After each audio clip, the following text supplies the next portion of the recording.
오늘은 복음의 시작이라는 제목으로 말씀을 생각해 보기를 원합니다. 한번 따라해 보세요. 복음의 시작. 복음의 시작. 앞으로 우리는 이제 마가복음을 보게 될 것입니다.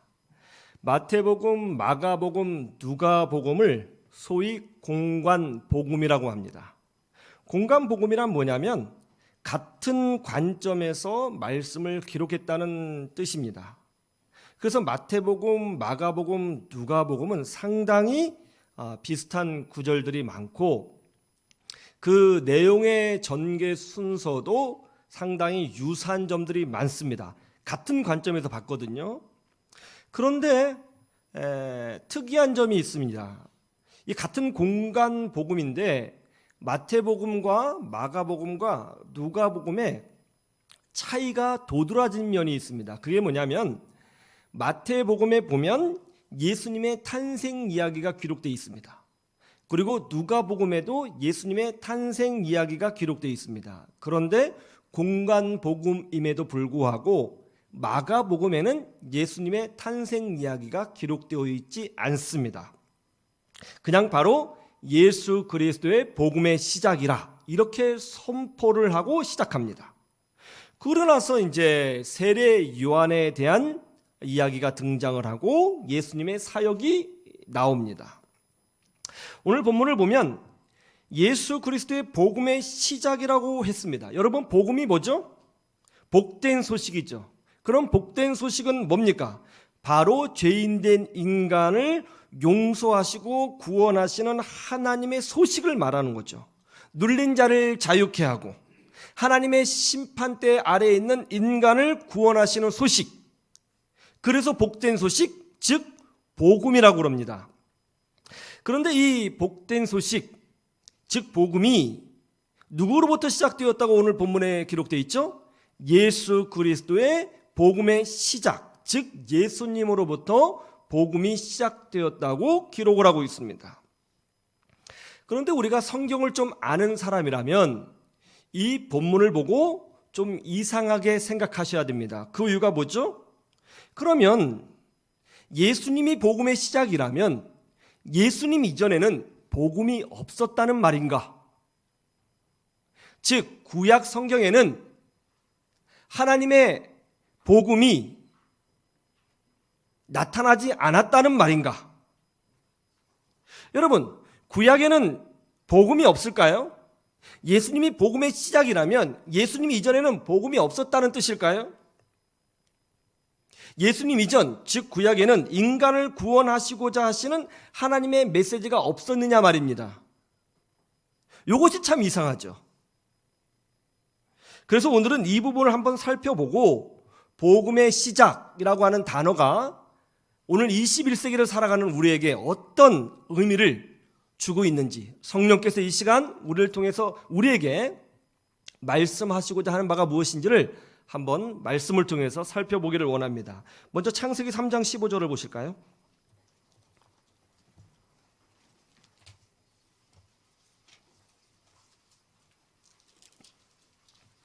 창세기 3장 15절.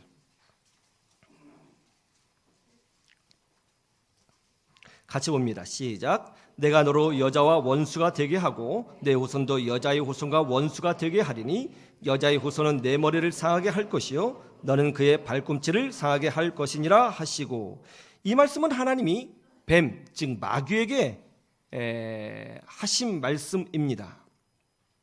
하나님이 아담과 여자에게 선악과를 따먹지 말라고 명령하셨습니다. 먹는 날에는 어떻게 된다고요? 정령 죽으리라 하셨죠. 이렇게 하신 것은 아담과 여자가 하나님 말씀에 순종하는지를 보기 위함이었습니다. 그런데 이때 뱀이 여자를 유혹하죠. 그래서 결국 아담과 여자가 모두 선악과를 따먹고 불순종하여 타락하게 됩니다. 그리하여 결국 인류는 그 이후로부터 죽는 인생이 되었고 고난을 받는 인생이 되었습니다. 아담과 여자가 타락했을 때에 하나님은 거기에 더하여 심판을 선포하십니다. 그리고 거기서 끝나지 않고 인간을 유혹한 뱀, 즉 마귀를 향하여 하나님의 심판을 선고하십니다. 그런데 그 하나님의 심판의 내용이 뭐죠? 여자의 후손이 뱀의 머리를 어떻게 한다고요? 상하게 한다고요. 여러분, 뱀은 어느 부분이 가장 약합니까? 머리가 가장 약하죠. 뱀을 잡을 때는 머리를 잡는 거죠. 여자의 후손이 뱀의 머리를 상하게 한다는 뜻은 뭐냐면 장차 오실 메시아께서 뱀을, 마귀를 무력화시킨다고 하는 하나님의 예언적 메시지인 것입니다. 이제 앞으로 여자의 후손 중에 메시아가 올 것인데 그 메시아, 성경적으로 보면 예수 그리스도죠. 예수 그리스도께서 오셔서 뱀이 저질러 놓은 모든 저주를 파하시고 그 마귀를 심판하시고 그리고 인간에게 드려졌던 이 사망이라고 하는 이 굴레를 해방시켜 주신다고 하는 하나님의 예언의 말씀이죠. 예수님이 오셔서 죄의 문제를 해결하십니다. 예수님이 오셔서 마귀를 심판하십니다. 예수님이 오셔서 우리에게 자유를 주시고 생명을 회복시켜 주십니다. 그 말씀이 창세기 3장 15절 말씀에 있는 거예요. 여러분, 예수님이 오셔서 우리를 자유케 하신다. 이게 뭐예요? 다른 말로 하면 복음이죠. 이미 예수님의 복음의 시작이라고 했는데 이미 창세기에 복음이 들어 있습니다. 그래서 학자들은 창세기 3장 15절 말씀을 원시복음이라고 불러요. 뭐라고 부른다고요? 원시복음. 최초에 선포된 하나님의 복음이란 뜻이에요. 그러니까 창세기 말씀에 따르면 복음은 이미 하나님으로부터 창세기 때에 선포가 되었다는 거예요. 갈라디아서 3장 16절을 보시죠. 더 기가 막힌 말씀이 나옵니다. 갈라디아서 신약성경 갈라디아서 3장 16절 신약성경 페이지 304페이지 갈라디아서 3장 16절. 성경 안 찾으시는 분은 뭐예요? 같이 예배에 동참하셔야죠. 갈라디아서 3장 16절 같이 보죠. 시작. 이 약속들은 아브라함과 그 자손에게 말씀하신 것인데 여럿을 가르쳐 자손들이라 하지 아니하시고 오직 한 사람을 가르쳐 내 자손이라 하셨으니 곧 그리스도라. 하나님이 아브라함을 부르시고 그에게 자손을 주시겠다고 약속하셨습니다. 그런데 하나님이 아브라함에게 말씀하실 때에 자손들이라고 하지 아니하시고 자손이라고 하셨다는 거예요. 즉 단수를 쓰셨다는 것입니다. 단수를 쓰신 이유는 뭐냐면 특정 어떤 한 사람을 가르치기 위함이라는 거죠. 그러니까 아브라함에게 자손을 주겠다고 하신 것은 말 그대로 그냥 아브라함의 어떤 후손들을 지칭하신 것이 아니고 그 약속에는 장차 오실 어떤 한 사람, 인류를 구원할 한 사람을 지칭하고 있는 것인데 그 사람이 누구냐면 곧 예수 그리스도라, 이렇게 설명하고 있는 거예요. 그러니까 하나님이 아브라함을 부르시고 그에게 자손을 약속하신 사건은 장차 오실 메시아 예수 그리스도를 알려주는 사건이라는 겁니다. 이게 무슨 말씀이죠? 아브라함에게도 이미 예수님을 믿음으로 말미암아 얻는 구원의 복, 즉 복음이 선포되었다는 것입니다. 구약에 이미 복음이 선포되어져 있습니다. 심지어 행위나 노력이 아니라 믿음으로 말미암아 얻는 구원을 얻는다는 사실까지 아주 정확하게 선포가 되어 있다는 것이죠. 이미 구약에 복음이 많이 기록되어 있습니다. 그러면 왜 마가복음에서는 예수님이 복음의 시작이라고 설명하고 있는 것일까요? 이미 구약에 수많은 복음의 메시지들이 많이 있음에도 불구하고 왜 예수님을 복음의 시작이라고 했을까요? 그 이유가 에베소서 1장 3절에 나옵니다. 한번 보시죠. 갈라디아서 다음이 에베소서죠. 1장 3절 4절.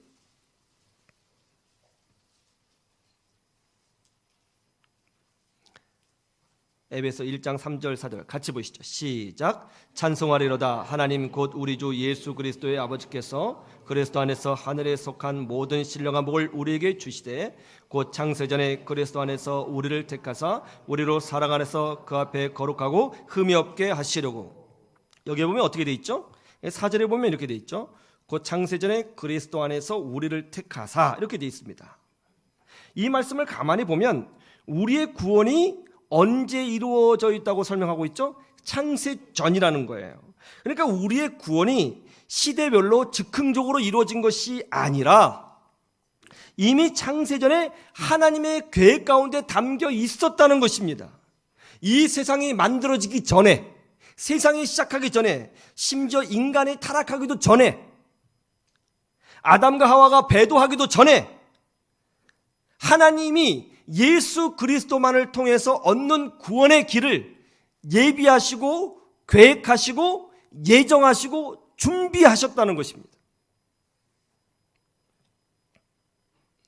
이 놀라운 하나님의 구원 역사, 예수 그리스도를 통해서 얻는 이 구원의 역사를 하나님이 계획하셨습니다. 그리고 어떻게 하셨다고요? 이 하나님의 계획을 아담에게 알려주셨고, 노아에게 알려주셨고, 모세에게 알려주셨고, 다윗에게 알려주셨고, 선지자들에게 알려주셨다는 거예요. 그래서 구약은 하나님의 구원 계획을 하나님께서 그의 선지자들에게 알려주신 사건의 역사입니다.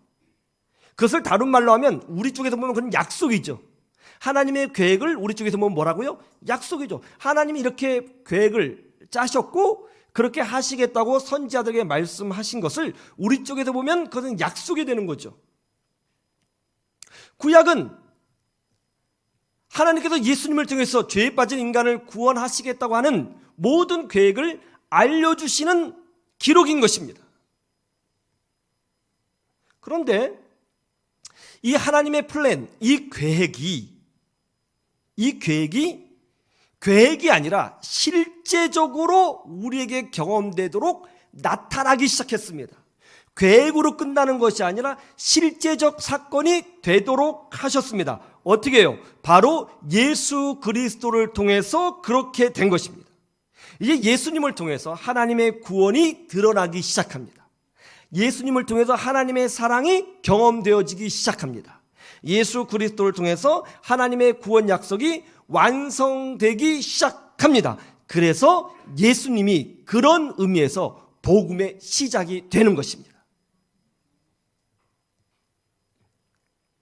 예수님은 하나님의 사랑과 은혜와 자비와 용서가 실제적으로 경험되는 시작점이 되시는 겁니다. 그래서 누구든지 이제 예수 그리스도 안에서 우리는 말로만 듣던 하나님의 사랑이 아니라 실제로 경험할 수 있는 하나님의 사랑을 누리게 되는 것이고, 말로만 듣던 용서가 아니라 실제로 용서하시고 품어주시는 그 하나님의 사랑을 경험하게 된다는 것이죠. 그 대표적인 사건이 마태복음 9장에 나오죠. 보시죠. 마태복음 9장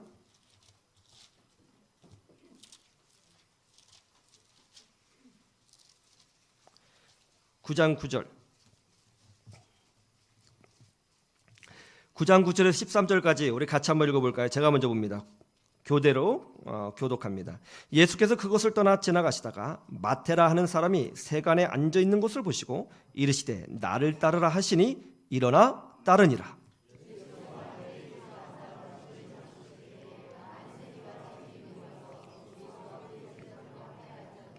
바리새인들이 보고 그의 제자들에게 이르되 어찌하여 너희 선생은 세리와 죄인들과 함께 잡수시느냐.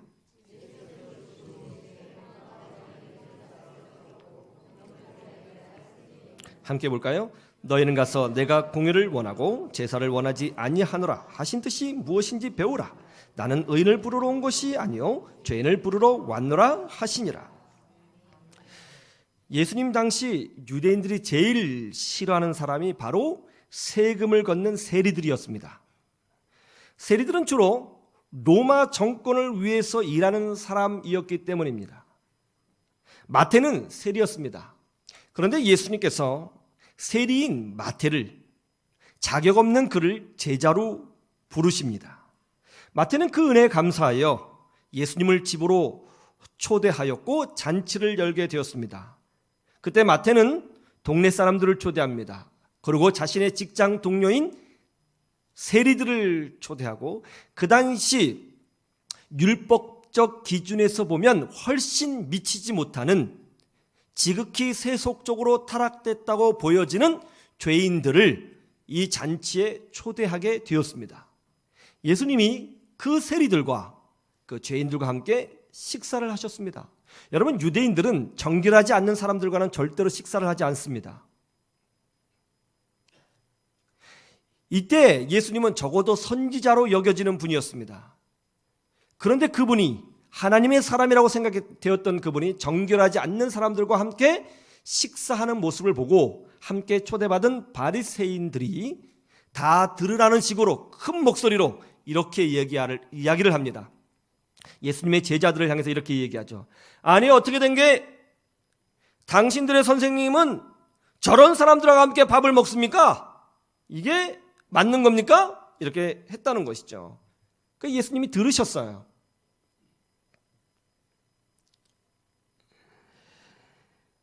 마태와 다른 세리들, 그리고 그 자리에 함께 있는 다른 죄인들이 이 얘기를 들었습니다. 이 얘기를 들었을 때에 얼마나 부끄러웠을까요? 여러분, 세리들은요, 사람들이 자신들을 향하여 손가락질하고 있다는 것을 알았습니다. 그리고 세리들도 자신의 직업이 부끄러웠습니다. 숨기고 싶었습니다. 늘 하나님 앞에 죄인이라는 죄책감을 가지고 살았습니다. 거기에 초대받은 다른 죄인들도 마찬가지예요. 떳떳하지 못하게 살았어요. 마음에 부담이 있었어요.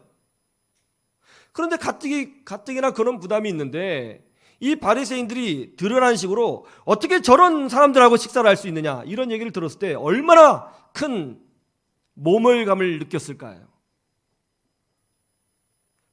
얼마나 큰 상처를 받았겠습니까? 부끄러웠을 것입니다. 창피했을 것입니다. 그들은 조용히 일어나서 식사 자리를 떠나고 싶었을지도 몰라요. 그때 예수님께서 뭐라고 하시죠? 뜻밖의 예수님께서 죄인들의 편을 들어주십니다.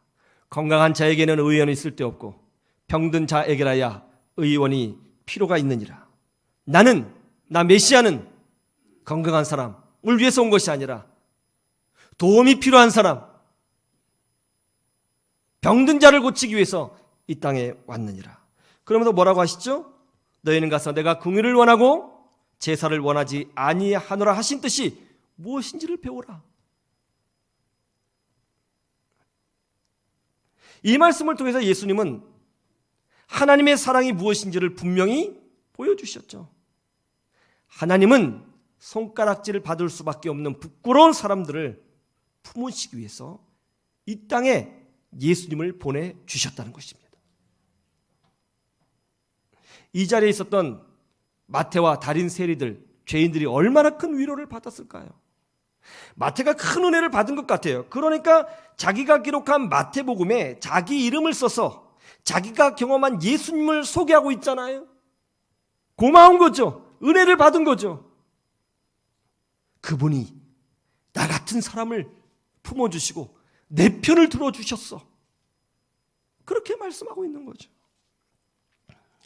여러분, 예수님은 하나님의 사랑의 실제적인 시작인 줄로 믿으시기를 주님의 이름으로 축원합니다. 그래서 예수님에게 가면 누구든지 위로를 경험하는 거예요. 어떤 죄인이라도 예수님에게 가면 하나님의 사랑을 경험하고 다시 시작할 수 있는 힘을 얻게 되는 것입니다. 병든 자가 예수님을 통해서 치유를 경험합니다. 절망이 있는 자가 예수님을 통해서 희망을 노래할 수 있게 됩니다. 예수님을 만나면 누구든지 변화됩니다. 힘을 얻습니다. 치유됩니다. 위로를 경험합니다. 죄사함의 은총을 경험하고 구원의 기쁨을 누리게 되는 줄로 믿습니다. 예수 안에 보화가 있는 거예요. 예수님이 복음의 시작이에요. 예수님이 복음의 시작이에요. 예수님을 통해서 우리는 실제적인 하나님의 사랑을 경험할 수 있는 거예요. 저는 여러분들이 날마다 예수님 만나시기를 주님의 이름으로 축원합니다.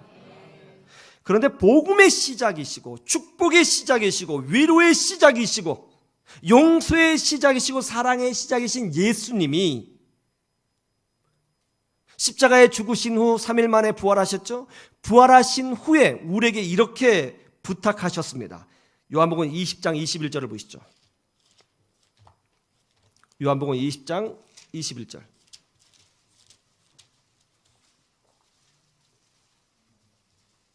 요한복음 20장 21절, 신약성경 183페이지.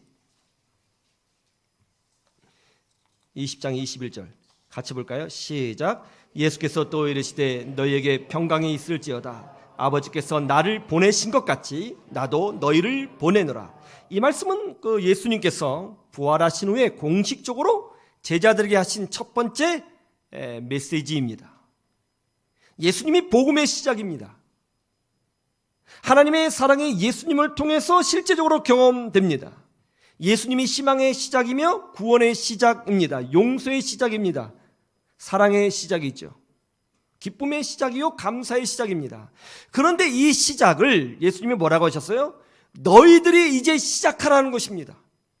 이 복음의 시작을 우리에게 맡기겠다고 말씀하고 계시는 거예요. 이게 무슨 말이에요? 이제 너희들이 복음의 시작이 되라.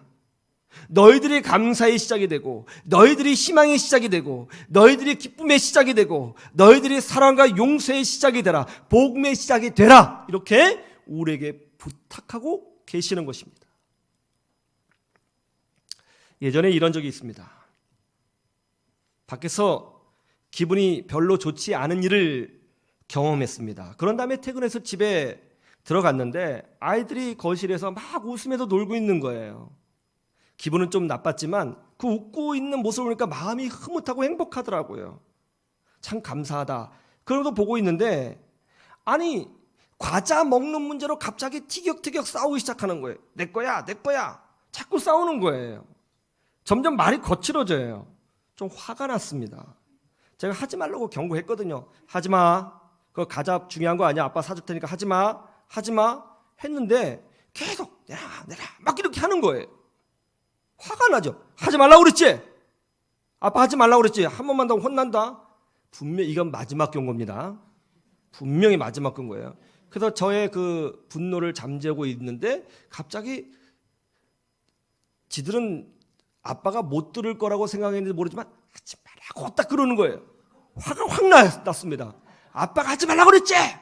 몇 번 얘기했어. 이리 와. 그러면서 큰아이부터 시작해서 일렬로 세워놓고 혼을 내고 막내아이는 제가 손바닥으로 엉덩이를 아주 세게 몇 번을 때렸습니다. 아이는 죽는다고 울고 무서워서 벌벌 떨었습니다.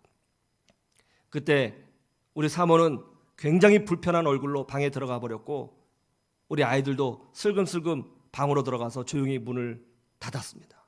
순간 그렇게 행복했던 집안이 공포의 분위기로 바뀌었습니다. 저는 분이 풀리지 않아서 다시 아이들을 다시 불러서 또 혼을 내었습니다. 몇 번이나 얘기해야지 알아듣겠느냐고. 이런 것이 뭐가 중요하냐며 혼을 내었습니다.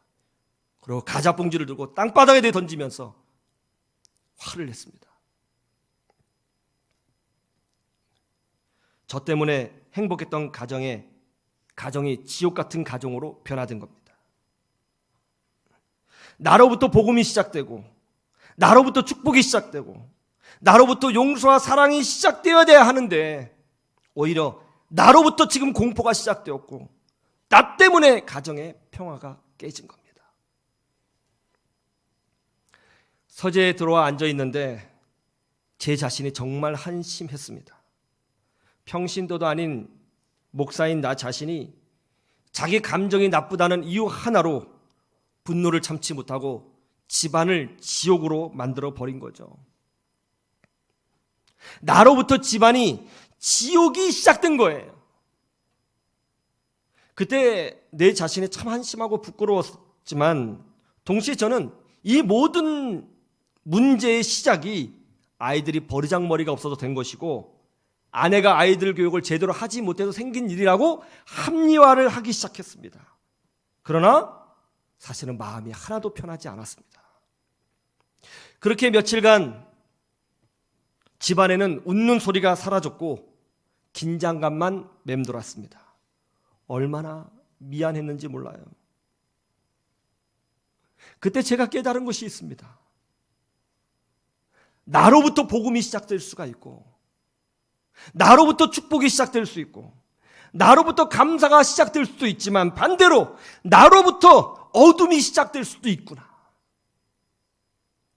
절대로 이러지 말아야 되겠다. 절대로 이러지 말아야겠다. 그래서 제가 그때부터 마음에 결단하고 집에 들어가면 어떤 일이 있어도 웃자, 웃겨주자, 행복하게 해주자. 전 집에 가면요 막 유머도 하고 장난도 치고 집안 분위기 좋게 만들려고 막 노력합니다. 애를 씁니다. 그런데 어젯밤에 또 무너졌잖아요.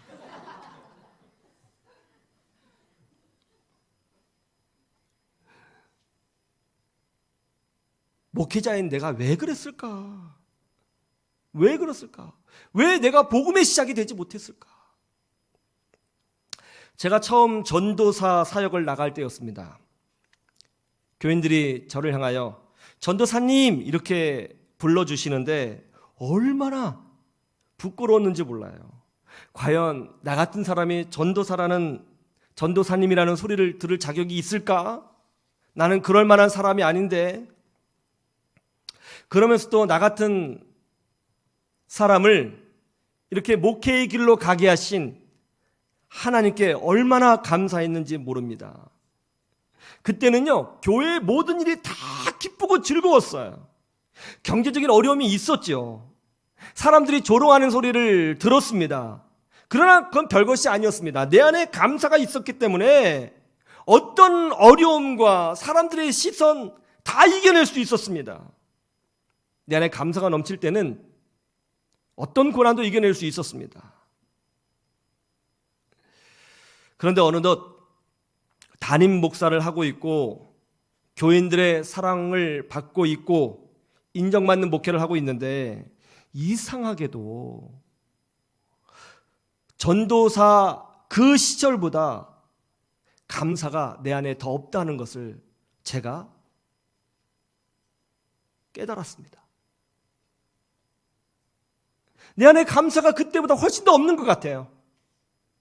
훨씬 더 좋은 조건을 가지고 있는데, 훨씬 더 많은 것을 누리고 있는데, 그때와 지금을 비교하면 비교할 수 없을 정도로 하나님의 은혜와 축복을 누리고 있는데 내 안에 감사가 훨씬 더 없어요. 그러자 아이들의 작은 다툼에도 민감하게 반응하면서 복음의 시작이 아니라 어둠의 시작을 만들어내는 목사 아빠가 되고 만 것이었습니다. 어떻게 하면 나로부터 복음이 시작되고, 어떻게 하면 나로부터 축복이 시작되고, 어떻게 하면 나로부터 희망과 감사가 시작될 수 있을까? 그것은 바로 내가 감사하는 사람이 되는 것이었습니다. 노르웨이 속담에 이런 속담이 있더라고요. 감사하는 마음에는 슬픔의 씨앗을 뿌릴 수 없다. 저 이거 보고요 깜짝 놀랐습니다. 어느 가구사 사장님이 이런 간증을 하셨습니다. 어느 날 한 직원의 실수로 말미암아 공장에 불이 났고 그 결과 완전히 망하게 되었다는 것입니다. 이 불이 나기 시작하는데요 순식간에, 가구점이고 또 화학제품이 있으니까 정말 순식간에 타더랍니다. 정말 순식간에 탔습니다. 얼마 되지도 않았는데 자신의 생업과 꿈이 있는 공장이 잿더미가 되었답니다. 꿈만 같았습니다. 다 타버린 공장 안에 들어가서 절망하며 절구하며 울었답니다. 이게 어떻게 된 일이냐 울었답니다. 그런데 막 잿더미 가운데 울고 있는데 아내가 찾아온 거예요. 아내가 그 현장을 보고 충격을 받았습니다. 어떻게 이런 일이 벌어질 수 있는가? 팔이 떨리고 가슴이 두근거리고 다리에 힘이 다 빠졌습니다. 그래서 이 아내 되는 분이 마침 교회 다니는 분이셨던 모양이에요. 그 화재 현장을 보고 너무나 충격을 받고 가슴이 답답해서, 그리고 울고 있는 남편을 보니까 너무 어찌할 수가 없어서 예배당에 달려가 주님 앞에 엎드려 기도하기 시작했답니다. 원망했답니다. 하나님, 어떻게 이럴 수가 있습니까?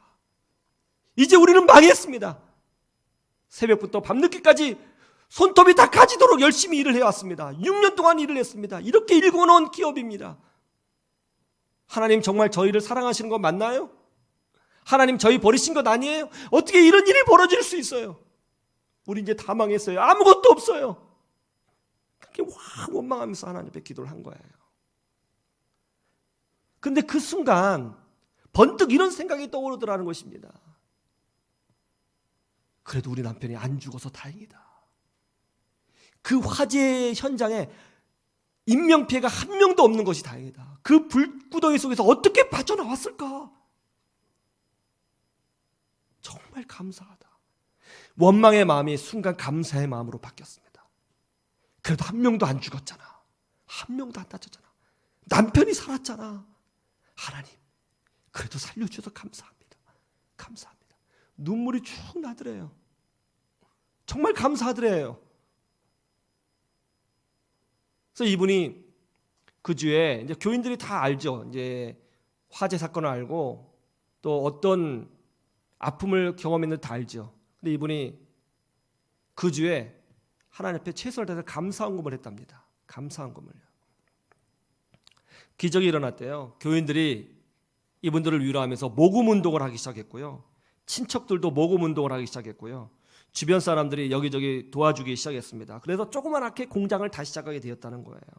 그리고 남편이 전에는 교회를 다니지 않았는데 이 사건을 이유로 이제 신앙생활을 하게 되었고 예수님을 인격적으로 만나는 역사를 경험하고 교회 집사님이 되었다는 거예요.